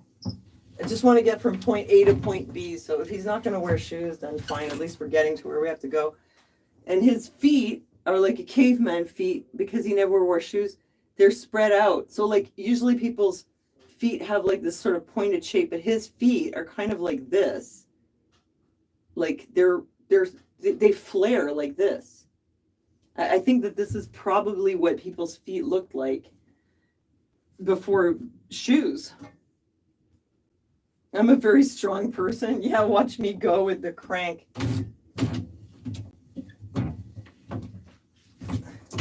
Well, I mean, I don't know. Am I strong? Like I keep feeling like horribly sad and depressed and ruined and what is the word I use? Destroyed. I go through a lot of like it just feels more like I'm just like really, really tired, like I can't get motivated, you know? I get sad, you know. Mostly I guess about my mom. I get stressed out when I don't get enough sales. It worries me. Probably shouldn't worry. What did the Bible say about like not worrying about what you're gonna eat or wear? It's not even about that. It's just that I need to feel like I'm doing something productive, and I think that's pretty normal. That's why people like often once they retire, the 6 months after retirement is the most dangerous times. A lot of people retire, and then within 6 months they're not on this planet anymore because their health like just craps out. Like you need to be doing something productive, and for me, like it has to be something productive with a goal in mind. So the thing with caregiving is there is no end goal other than keeping the person alive, but there are no milestones. There's nothing that you're working towards. You know, I could be working towards the goal of like getting his kitchen clean today or giving him a shower or getting him to an appointment, but there's no like, I don't know, like I need to have something. Do you know what I'm saying? Like before I spent a lot of time in school and I would set a goal, you know, that I want to accomplish something and like complete a class or get a certain grade or get a job or have a certain project. But with caregiving, it's just something you just do on an ongoing basis, but it's just the same. Like, and I like doing it, but I need to have other stuff on the side. Otherwise, I don't know. I think it's just one of those things. I don't feel super productive. Or just, I don't feel like fulfilled. I don't know. I mean, don't forget, I was an artist, right? In the first place. So I have to be creative. That's what it is. So caregiving is fine. I don't mind. I like doing it. It's probably the only job that I would willingly do besides running some kind of a business of my own. I think caregiving is the only thing that I could do. But it's not really creative, you know? So I need a creative outlet.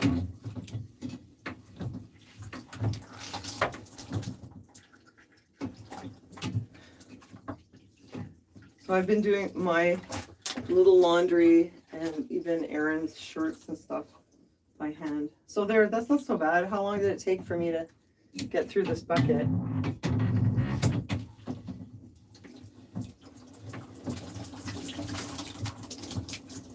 That has a lot more water at the end because it was sitting in the bucket with all the water. I'll run it one more time.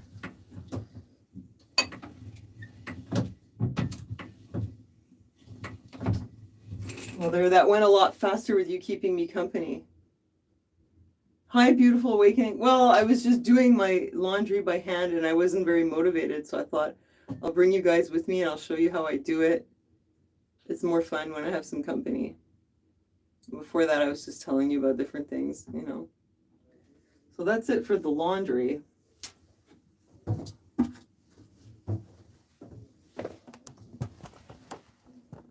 Now I just have to find somewhere to hang it up, but that's a whole other story. Oh my gosh, my jeans are almost dry. No way. Amazing. What? Oh, that's great. The jeans, like the shirts that I hung up earlier, they're not dry, but the jeans are dry. That's fantastic. So that means I'll have somewhere to hang all this underwear and socks. So I guess that's probably it. I'm going to go back to my computer for a second.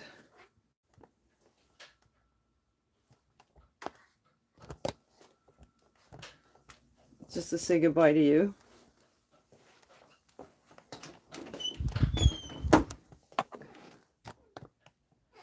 No, a drying rack. Yeah, it would make sense. Oh my god, the carpet just fell over. It's so crazy.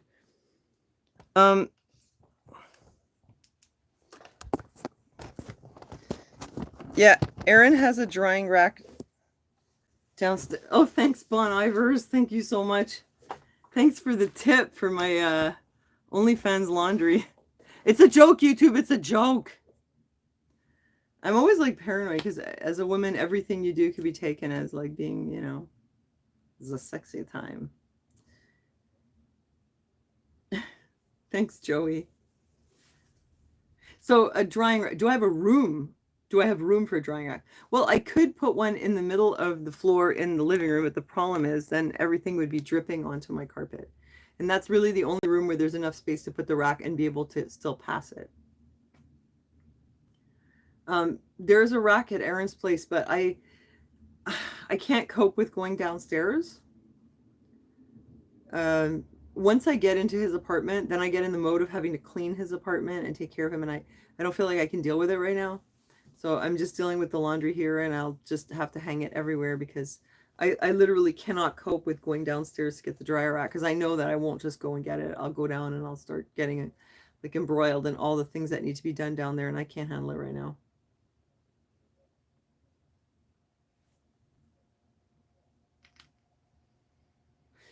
Oh, the laundromat story. Yeah. I need to go back there with a hidden camera. Expose him. What do you think? Should I call the language police? That's like a bitchy thing to do. Kind of excited at the thought.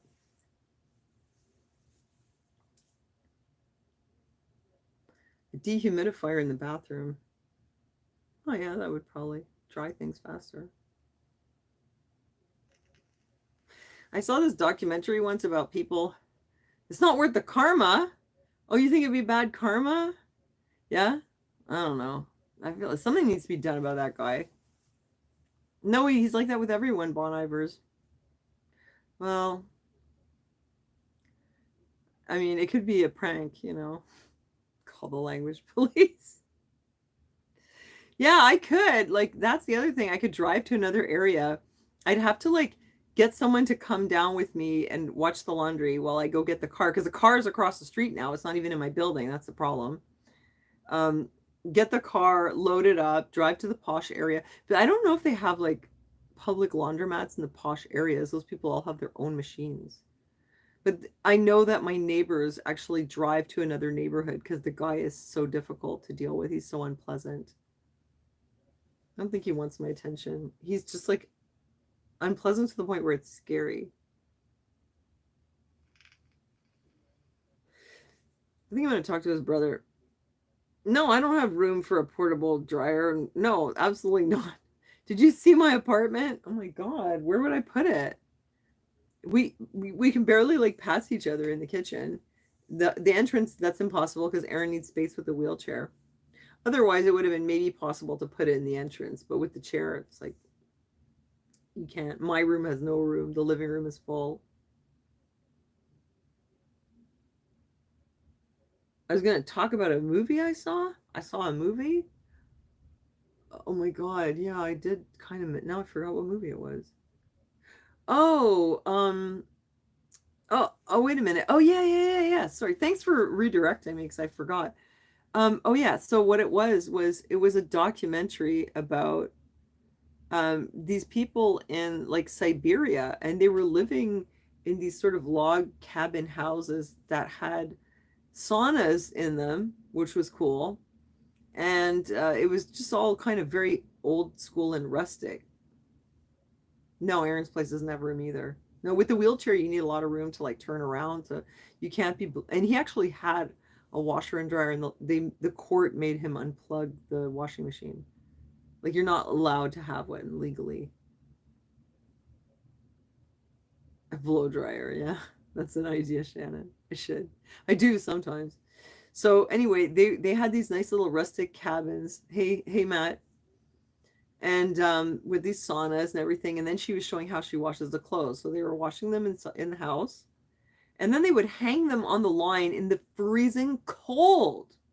And this is what blew my mind. Over there, it's like -40. It goes down to like -50 or even sometimes -70. It's like one of the coldest places in the world. And they would hang the clothes on the line in the freezing cold and they would freeze solid. And I thought, well, what's that going to do when you bring it in? It's all going to thaw and it's going to be wet all over again. But there must be a reason they're doing it. But how is that going to dry the clothes?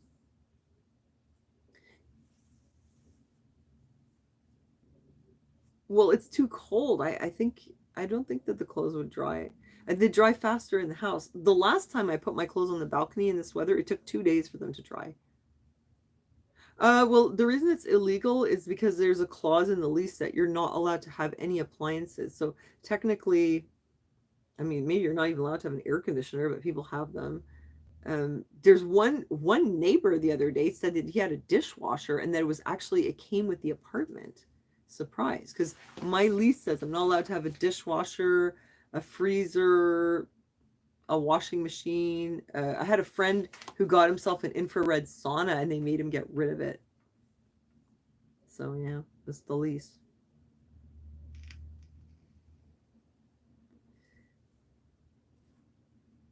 Well, it's not Canada, it's just my landlord.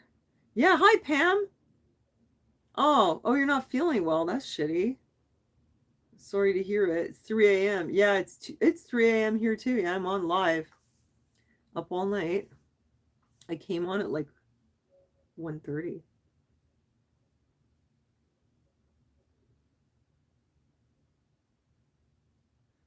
Joey, you're in Korea? No kidding. How do they find out you have an appliance? Like they come to repair something and then they rat you out. That's how they found out with Aaron. You want to see Gunner? Gunner's been sitting around in his underpants. That's why I couldn't put him on the camera. He was playing guitar very nicely today. Hi, Pam. I hope you're not too sick. I hope it's nothing serious. The dreaded flu. In SoCal, leases like suggestion. Yeah, but I heard that you guys also the landlord can like end your lease at any time, whereas up here they can't unless you didn't pay your rent. That's basically the only way. Yeah, peaceful pack. Hi. Yeah, my mom. I don't know. Yeah, I'm up very late. I thought it would be kind of cool because I would be able to talk to people who usually are not there in the lives. Um, my mom, yeah, I don't know. I'm gonna go back to see her soon. Mini washers. I really hope that one day I can have a better living arrangement. I really just need like one extra room. That would be great. Really, it's impossible to get a renter out? No, it's not social housing. No, this is a regular apartment. This is expensive even actually because it's downtown. I pay like what do I pay? Wait a minute. Um, I think 12.55 with the garage. Am I okay, Pam? I'm burnt out, stressed out. I wanted to talk to you guys. It actually just makes me feel better. It's been a hard year, I think. Like I think I need a vacation, but I couldn't afford one this year because you guys know I had a huge one last year. But no, the social housing is like really small. Actually, my friend Justin just moved into social housing and he says it's nice. But he's one person and he has a 3.5. So basically, I think it's like the same size as my apartment, but maybe the rooms are a little smaller, but it's pretty it's pretty good. He says it's very similar. He showed me pictures and it's like the same kind of apartment.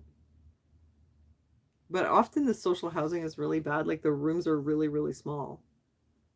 They're like tiny shoeboxes. Anyway, I don't want to live in social housing.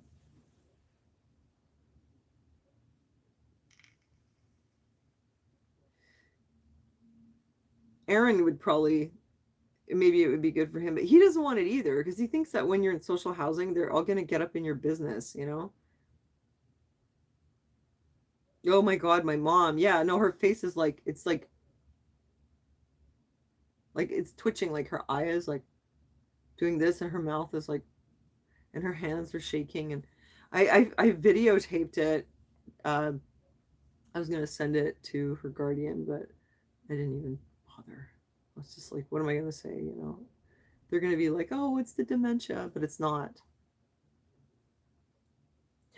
Xanax, Matt, don't touch that stuff. It's like poison. It's so dangerous. No, I didn't even think of that. I should take drugs. Yeah, that would help. I have a prescription. Didn't even think of it. No, I never do that. I never like. I only take. I have a prescription for sleep, and I take it like once or twice a week, just so that I can have some nights where I get like a deep sleep. You know. But actually, I find that chamomile tea is pretty good. Sometimes I'll have like 2 cups of that, and I'll sleep really well. So who needs the drugs? You know. We had a unique synchronicity with the hair 10 years ago when my hair was brown. Oh my God. You were on Xanax for a few years? Did you get addicted to it? Oh, valerian. You know what? I used to take something that was called Relax and Sleep, and I thought it worked really well. And then I got allergic to it. You were talking about that, Sister Sunshine. Sudden allergy. I developed an allergy, and it would make me itch so much. And I realized there's something in there that I'm allergic to. So I stopped taking it. I'm not sure what it was. It could have been the hops or the catnip. Oh yeah. Yeah, valerian tea. Yeah, I have some of that. It's true. I should drink that sometimes. Yeah, it's true. But let me tell you though, it's better because before when I had my implants, I used to have like panic attacks. Like really bad, like dizzy and like my hands going numb and it was really bad. I haven't had that since I got them out, so maybe that's why, I don't know. Your vacation place in Benal Medina, where's that? Oh yeah, I can come visit you. Where is it though? Is it in North America or is it like in Europe or something? Yeah, hi Jennifer. Wait, is that Jennifer in Gaspé?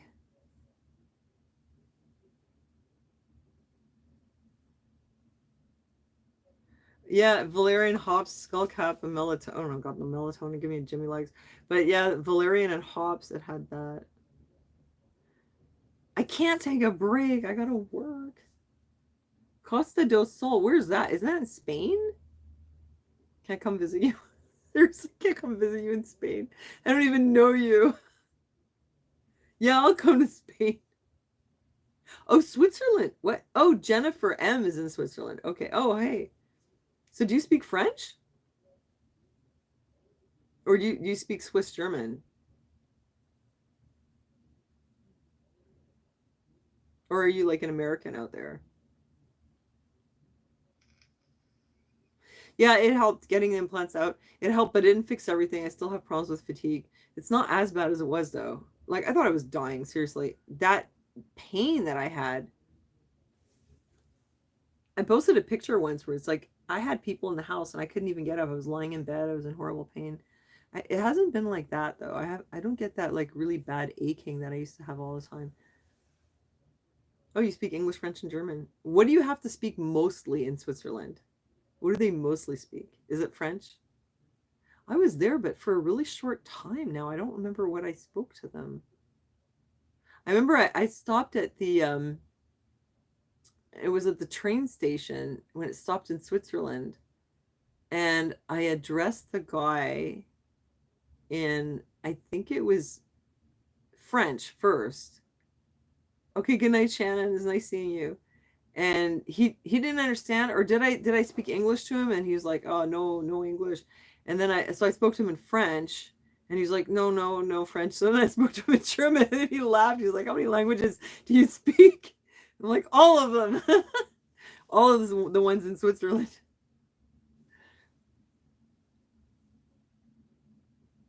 Portugal. Oh yeah. Oh, well, it sounds cool. Well, Peaceful Pack, I mean, you can email me at thetruthergirls@gmail.com. We can stay in touch there. Maybe I will. Oh, Romanche. How cool. Jennifer lives in a Romanche area.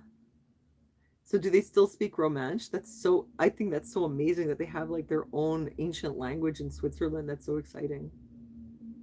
Oh, German is the main language. Okay. West Switzerland speaks French. South speaks Italian. Wow. Nope, I don't watch Netflix.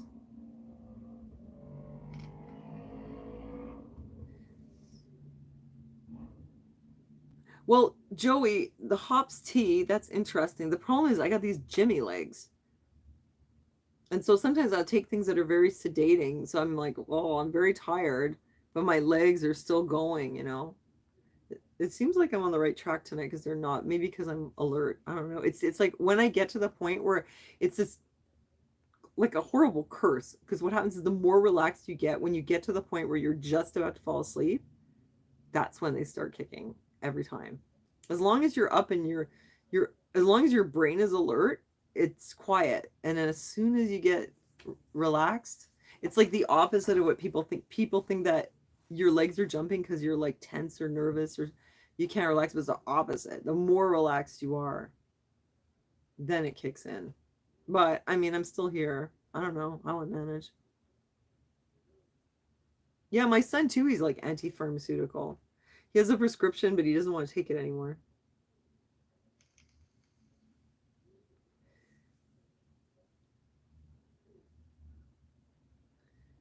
Yeah, my son too. Yeah, and he's kind of like into like health food and stuff and exercise now. See, and I didn't really even have like rules for him that much when he was little. I mean, I didn't really keep much junk food in the house, but I remember buying him chips from time to time. And I remember when he was young, like when he was like 10, if I bought a big bag of chips like this, he would eat the whole thing. So, or if I bought like a box of cookies, he would just like eat everything. I can keep it in the house, but Aaron's like that too. If I put a pie in Aaron's fridge, he'll eat it.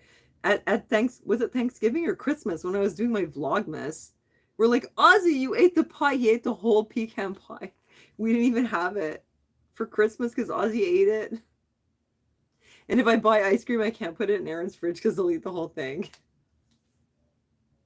There was this one time where he was on like a trip about pumpkin pie and he kept buying it and he gained like 20 pounds and we called it the pie weight. He literally like gained 20 pounds of pumpkin pie weight. You just can't even have it around him.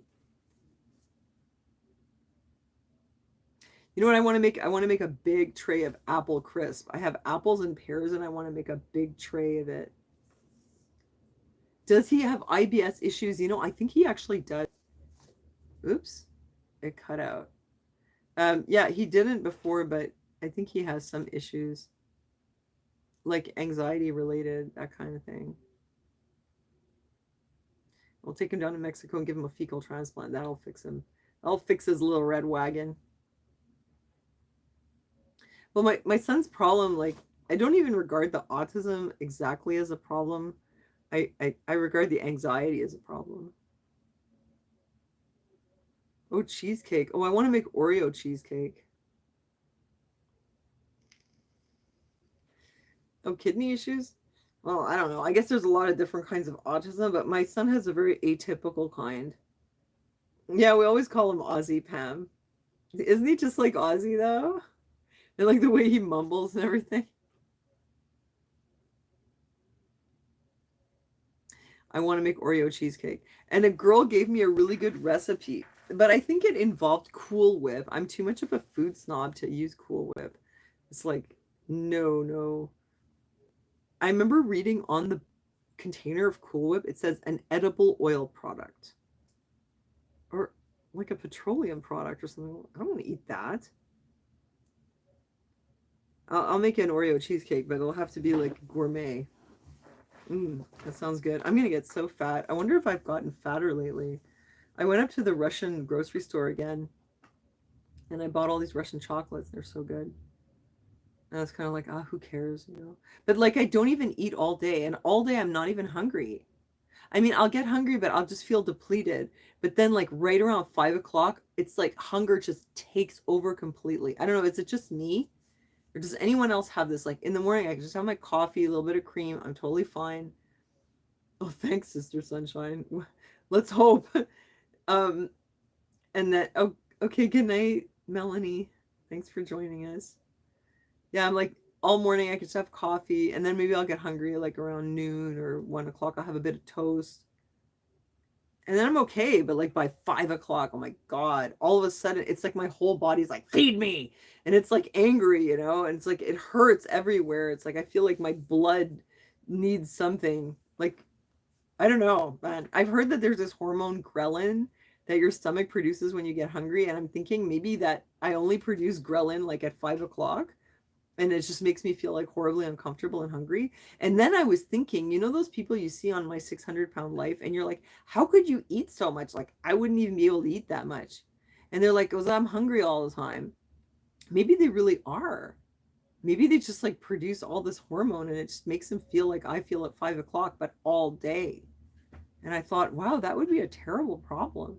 Because if I have a protein shake or a yogurt or a fruit or a banana, toast, peanut butter, any of those little things, it won't do the trick. I have to eat like a whole plate, well, like a bowl like this big of food, rice, meat, vegetables. I have to eat a bowl. Otherwise, I can have all the snacks I want and I'll still be hungry. So I don't know what's up with that. I don't know if it's my blood sugar. I think it's my body is programmed to eat dinner. Voracious. Yeah, Zoe. Oh, when you wake up? Oh my gosh, no, I'm not at all hungry when I wake up. I don't even think about food. That's why, like, when people are telling me, like, oh, here's what you got to do to lose weight. Don't eat breakfast. Just have your bulletproof coffee and, like, fast all day. And I'm like, yeah, I do that somewhat. But except that I wake up in the night sometimes and, like, I kind of eat in my sleep. I'll, like, grab nuts and, like, shove them in my mouth. And I'm like, I wake up and I'm like, oh, I'm eating nuts. Or not choke on them. Remember one time I posted about this? I woke up at night and I ate a spoonful of glue. I thought it was yogurt, and I opened the twist top. It didn't occur to me. You don't twist the top off the yogurt. I opened the glue. I took a big spoon. Oh, and then I was like, that, and like it woke me up, and I was like, what is that in my mouth? And then I woke up and I was like, I'm eating glue. What the hell? And blah. And I thought, oh my God, I could have been a horrible statistic. I almost ate glue and like a big spoon of it because I thought it was plain yogurt. Well, it's not like 100% sleepwalking. It's kind of like getting up to go to the bathroom in the middle of the night, but just not just going to the bathroom, but sort of like going into the kitchen because you get to the bathroom through the kitchen. I mean, you go through the kitchen to get to the bathroom. And I'm sort of not sleepwalking where I'm like totally unaware, but yeah, I'm sort of like half asleep. Once or twice a night, I'll like wake up like that. It was worse when I was younger. I used to wake up sitting in front of the fridge and I'd be like, what? And I'm eating things in the middle of the night, like chocolate, and it's all over my hands. And I was like, what am I doing? And then what really scared me was I tried to light a cigarette on the stove, and it was like I'd turn on the gas stove and I wake up and I'm like, and I was like, what the hell am I doing? I'm like lighting a cigarette in the middle of the night in the kitchen? What the fuck? Your friend took Ambien, used to eat in her sleep? Really? And find wrappers in her bed? Yeah. She ate raw bacon. Oh my God. Ambien, really? I've never taken Ambien. Oh my gosh. That's scary. Well, I was taking some kind of a pill at the time. I forget what it was called. But yeah, some kind of sleeping pill. People cook full meals on Ambien? Oh my gosh, that's so crazy. No. Ugh, those drugs that like make you like not even know what you're doing and you don't even remember after. No, that's why I'd stay away from that. No, but when I take the sleeping pill that I have, it's a clonazepam, and I usually just take like half of it. Um, I don't sleepwalk when I take that. I actually sleep. But yeah, I always had a habit of like getting up in the night and stuff. Yeah, that is so scary, Matt. People drive their cars on it. I've heard that. And also about Lyrica. I've heard people taking their Lyrica at night and it's not worn off the next day and they get up and they're all like, time to go to work, and they drive their car and have car crashes and stuff. They gave me a prescription for Lyrica for my legs to see if it would help, and I never took it. I was too scared. Yeah, I've heard crazy things about these things. I took a Xanax once, and I told you guys, and I blacked out. Like, I didn't remember after what happened the night before, and that freaked me out completely. You would talk on the phone and do stuff and have zero memory of it. Yeah, that's awful. Oh, I think that my battery is gonna die on my phone. I better go anyway. It's like super late, but it's been fun. Thanks for cheering me up and keeping me company while I do my Russian laundry. And I'll try to come back on Tuesday. I will get my stuff sorted out with the computer at some point. I've been just like so busy, like trying to make all these listings for Poshmark. Here's my plan. My plan is to photograph and list all the items and then just keep recycling the listings and not buy any more stuff and not take any more photos. That's the plan. And then I think my life will get easier. And then once I have all the stuff listed and I'm recycling listings, I'll get the virtual assistant and I won't have to deal with it anymore. It'll share for me, it'll send offers, and I'll just recycle my listings. That's the plan. So there is sort of some method to my madness. And maybe then I can make more videos. All right. Well, thanks, you guys. Have a good night. I love you. God bless. And I'll see you soon. Okay. Bye, guys. Oh, hey, Murdy. Bye, though. I gotta go. Bye.